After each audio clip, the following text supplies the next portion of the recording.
नमस्कार दोस्तों, मैं हूं स्वप्निल।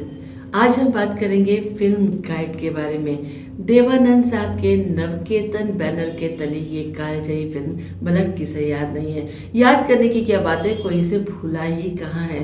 फिल्म 1965 में बनी थी, लेकिन आज भी जब भी हम कभी इसे देखते हैं तो ये इतनी फ्रेश, इतनी ताज़ा तरीन लगती है कि ऐसा लगता है कि समय ने इस फिल्म की कहानी पर कोई असर ही नहीं डाला है। आज के ज़माने में भी ये इतनी ही कंटेम्प्रेरी लगती है। लेकिन कोई भी ऐसी कालजयी रचना यूं ही नहीं बन जाती। इसके पीछे एक लंबा संघर्ष होता है, एक लंबी कहानी होती है, तब कहीं जाकर ऐसी रचना तैयार हो जाती है जिसे हम अमर रचना कह सकते हैं। देवानंद साहब की ये फिल्म गाइड R.K. नारायण साहब के नॉवल द गाइड पर आधारित थी। इंग्लिश में ये नॉवल लिखा गया था 1958 में, जबकि फिल्म बनी थी 1965 में। इस नॉवल पर यह फिल्म कैसे बनी, क्या है इसके पीछे की कहानी, चलिए बताती हूँ। अमेरिका से नोबेल प्राइज विनर लेखिका पर्ल एस बक भारत घूमने आई थी और यहाँ पर उनकी मुलाकात हुई थी देवानंद साहब से। वो देवानंद साहब से बहुत इम्प्रेस हुई, उनकी फिल्में उन्होंने देखी थी और वो ये चाहती थी कि इंडो अमेरिकन कोलैबोरेशन से कोई ऐसी मूवी बनाई जाए जिसमें देवानंद साहब काम करें, नवकेतन उसे प्रोड्यूस करें और जिसके प्रीमियर और इसके प्रिंट इत्यादि का खर्चा अमेरिका में वो उठाने को तैयार थी। देवानंद साहब इस इंटरनेशनल प्रोजेक्ट के ऑफर से बड़े एक्साइटेड हो गए और उन्होंने कहा कि ठीक है, मूवी बनाते हैं। पर्ल एस बक साहिबा कुछ कहानियां लेकर भी आई थी, उन्होंने कुछ स्क्रिप्ट पर काम भी किया था, लेकिन ये कहानियां देवानंद साहब को ज़्यादा अपीलिंग नहीं लगी। उन्होंने कहा कि मुझे कुछ समय दीजिए, मैं कुछ सोचता हूँ। कुछ दिनों बाद एक एयरपोर्ट की बुक शॉप पर देवानंद साहब के हाथ किताब लगी द गाइड, जिसे R.K. नारायण साहब ने लिखा था। उन्होंने इस किताब को पढ़ा और बहुत प्रभावित हुए इस कहानी से। उन्होंने पर्ल जी से कहा कि आप भी इस कहानी को पढ़िए और बताइए कि आपके क्या विचार हैं। पर्ल जी ने जब इस कहानी को पढ़ा तो उन्हें भी कहानी बहुत पसंद आई और उन्होंने कहा कि चलिए इस पर ही फिल्म बनाते हैं। देवानंद साहब बहुत एक्साइटेड हो गए क्योंकि ये फिल्म 2 भाषाओं में एक साथ बनने वाली थी, यानी कि अंग्रेजी में भी और हिंदी में भी। तो सीधे सीधे देवानंद साहब को एक इंटरनेशनल एक्सपोजर मिलने जा रहा था। वो ये फिल्म प्रोड्यूस करने को तैयार हो गए।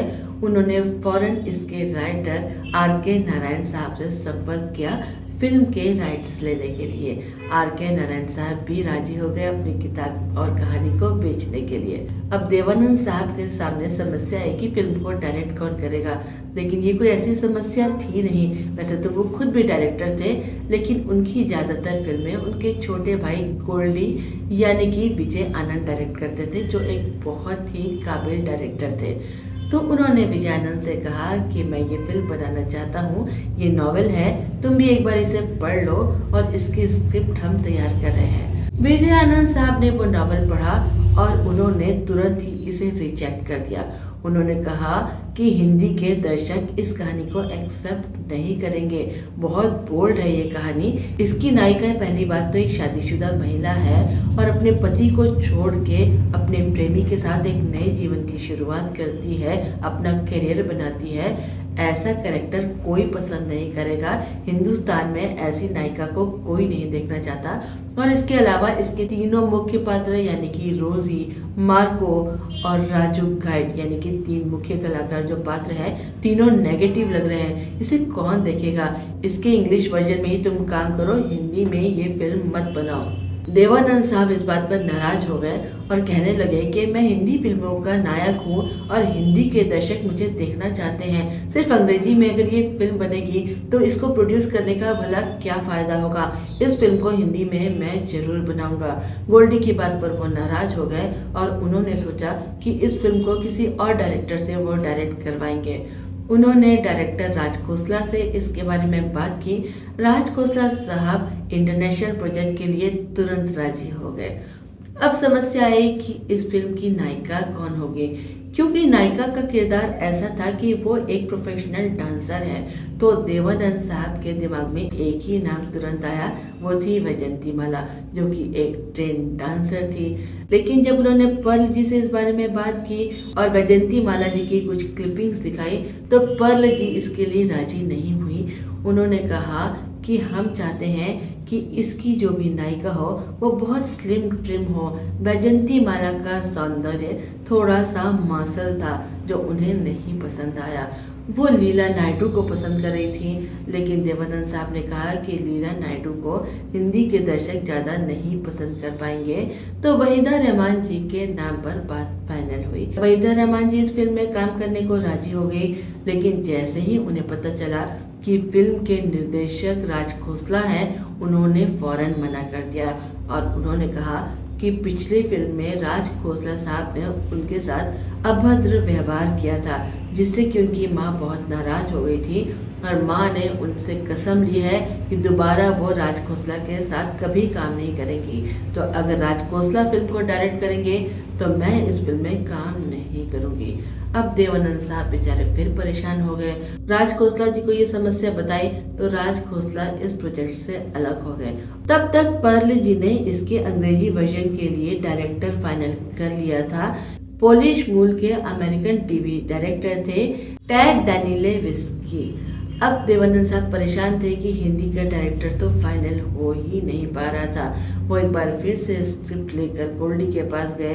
गोल्डी से कहने लगे कि तुम्हें कुछ नहीं करना है, अंग्रेजी में डायरेक्टर फाइनल हो चुका है, जैसा वो डायरेक्ट करेगा बस तुम हिंदी में उन्हीं सीन्स को वैसा का वैसा डायरेक्ट कर देना। अब गोल्डी और नाराज हो गए, कहने लगे कि तुम्हें अगर इस तरह से फिल्म बनवानी है तो किसी असिस्टेंट डायरेक्टर को ले लो।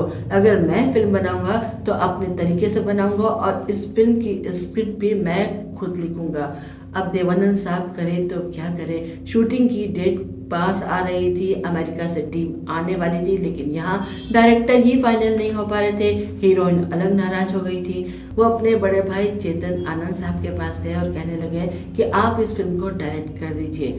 चेतन आनंद साहब उन दिनों अपनी एक वॉर फिल्म हकीकत बनाने की प्लानिंग कर रहे थे, जिसके लिए उन्होंने रक्षा मंत्रालय से परमिशन मांगी थी, जिसमें थोड़ा वक्त लग रहा था। उन्होंने कहा कि ठीक है, अगर तुम्हारी ऐसी समस्या है तो मैं डायरेक्ट कर देता हूँ।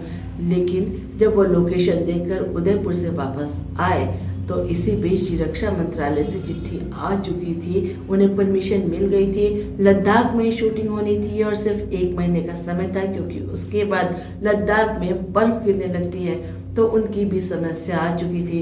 उन्होंने देव से कहा कि मैं तुम्हारी फिल्म डायरेक्ट नहीं कर पाऊंगा। अब देवानंद साहब के पास कोई चारा नहीं था। उनके फोटोग्राफर ने कहा कि जब गोल्डी जैसे डायरेक्टर घर में हैं तो आप किसी के पास क्यों जा रहे हैं, आप उनसे ही डायरेक्ट करवाइए ना। देवानंद साहब ने गोल्डी से कहा ठीक है भाई, तुम्हारी शर्त मुझे मंजूर है, तुम अपनी स्क्रिप्ट तैयार करो। गोल्डी ने कहा कि मुझे 18 से 20 दिन का समय दो, मैं स्क्रिप्ट लिखूंगा। लेकिन अमेरिका से टीम आ चुकी थी। गोल्डी ने कहा कि कोई बात नहीं, तुम इंग्लिश वर्जन के लिए शूटिंग कर लो। जब ये लोग अपनी शूटिंग करके चले जाएंगे उसके बाद हम अपनी शूटिंग शुरू करेंगे। तो खैर इंग्लिश वर्जन की शूटिंग 45 दिनों तक चली। उसके बाद वो लोग जा चुके थे। उसके बाद गोल्डी ने अपनी स्क्रिप्ट के अनुसार फिल्म को बनाना शुरू किया। अब फिल्म का जो संगीत था, जो इतना शानदार संगीत था, उसके लिए एस डी बर्मन साहब से बात की गई। एस डी बर्मन साहब ही अक्सर देवानंद साहब की फिल्मों का संगीत दिया करते थे। इसके लिरिक्स लिखने के लिए हसरत जयपुरी साहब से बात की गई। तो हसरत जयपुरी साहब ने जो गीत लिखे थे वो देवानंद साहब और गोल्डी दोनों को ही पसंद नहीं आए। उन्होंने कहा कि ये गीत कुछ अच्छे नहीं लग रहे हैं, आप कृपया इसे दोबारा लिखिए। हसरत जयपुरी साहब नाराज हो गए और कहने लगे फिल्म का हीरो एक छिछोरा किरदार है, भड़वा बना है, दलाल बना है, क्रिमिनल है, उसके लिए मैं कैसे शब्द इस्तेमाल करूं, तुम्हें ये शब्द हल्के लग रहे हैं। इस बात से देवानंद और गोल्डी दोनों ही बहुत आहत हुए और उन्होंने उसी वक्त फैसला कर लिया कि फिल्म के गीत हसरत जयपुरी साहब नहीं लिखेंगे। लेकिन उन दिनों किसी भी गीतकार को फिल्म से इस तरह से निकाल देना आसान नहीं था। खैर उन्होंने सिने एसोसिएशन से बात की कि क्या फॉर्मेलिटीज़ हैं किसी गीतकार को निकालने की। पता चला कि उसका पूरी फिल्म का पेमेंट आपको करना पड़ेगा, तभी आप उसे निकाल सकते हैं। उन दिनों हजरत जयपुरी साहब एक गीत के 500 रुपए लेते थे। देवानंद साहब अगले दिन 2500 का चेक लेकर हजरत जयपुरी साहब के पास गए और उन्होंने उस फिल्म से उन्हें अलग कर दिया। अब ये गीत लिखने वाले थे शैलेंद्र। शैलेंद्र साहब ने जो पहला गीत लिखा वो था दिन ढल जाए हाय रात न जाए, और ये पहला गीत ही सबको इतना पसंद आया कि बस फिर क्या था। शैलेंद्र साहब इस फिल्म के गीतों के लिए फाइनल कर लिए गए और एक से एक शानदार गीत उन्होंने लिखे। इस फिल्म का जो सबसे पॉपुलर गीत है यानी कि आज फिर जीने की तमन्ना है, आज फिर मरने का इरादा है, आज फिर जीने की तमन्ना है, इसके पीछे भी एक किस्सा है। शैलेंद्र साहब ने 2 लाइनें तो लिख ली, यानी कि आज फिर जीने की तमन्ना है, आज फिर मरने का इरादा है, लेकिन इसके आगे की लाइन वो लिख ही नहीं पा रहे थे। काफी दिन बीत गए, गोल्डी उनके पास गए, कहने लगे कि क्या हुआ शैलेंद्र साहब, जल्दी से गीत पूरा करिए। वो कहने लगे कि क्या करूँ यार, समझ में नहीं आ रहा है, अजीब से शब्द बन रहे हैं कि जीने की तमन्ना है, मरने का इरादा है। तो गोल्डी ने कहा तो कोई बात नहीं, आप इसके आगे सोचिए तो सही, कुछ तो सोचिए कि एक हीरोइन है जिसे अपने पुरानी जिंदगी से आज़ादी चाहिए, वो अपनी नई जिंदगी की शुरुआत करना चाहती है, इस बात को दिमाग में रख के कुछ तो लिखिए। तो तुरंत ही शैलेंद्र साहब के दिमाग में कुछ विचार कौंधे और उन्होंने कहा कि ये कैसा रहेगा, कांटों से खींच के आंचल, तोड़ के बंधन बांधी पायल, कोई न रोके दिल की उड़ान को, दिल ये चला आहा हा हा हा हा। ये सुनकर गोल्डी उछल पड़े, कहने लगे कि कमाल कर दिया आपने, बस यही तो मुझे चाहिए था। अरे बस पूरा कैरेक्टर आपने इस 2 लाइन में उभार के रख दिया। एक शादीशुदा औरत जब अपनी शादीशुदा जिंदगी से निकलकर एक नई जिंदगी की ओर बढ़ती है तो कांटों से आंचल खींचकर ही तो बाहर आई है। तो इस तरह से ये खूबसूरत गीत बना। कांटों से खींच के ये आंचल। इसके अलावा इस फिल्म का एक और गीत था मुँह से छल किए जाए। एस डी बर्मन साहब ने इस गीत को राग झंझोटी में कंपोज किया था। मुँह से छल किए जाए। और उन्हें ये धुन इतनी पसंद आई कि इसी फिल्म का एक और गाना क्या से क्या हो गया बेवफा तेरे प्यार में, इस गीत को भी उन्होंने सेम धुन में सेम राग में कंपोज कर दिया। क्या से क्या हो गया। आप में से बहुत से लोगों ने ये दोनों गाने कितनी बार सुने होंगे, लेकिन शायद ही आप ये बात नोटिस कर पाए हों कि दोनों गानों की धुन बिल्कुल एक ही है, क्योंकि एक ही राग में इन्हें कंपोज किया गया है, लेकिन दोनों इतने खूबसूरत गीत हैं कि एक दूसरे से बिल्कुल अलग लगते हैं। इस फिल्म का क्लाइमैक्स पिक्चराइज करना भी इतना आसान नहीं था। देवानंद साहब चाहते थे कि क्लाइमैक्स कुछ ऐसा हो कि रोजी और राजू अपनी जिंदगी खुशी खुशी व्यतीत करते हैं।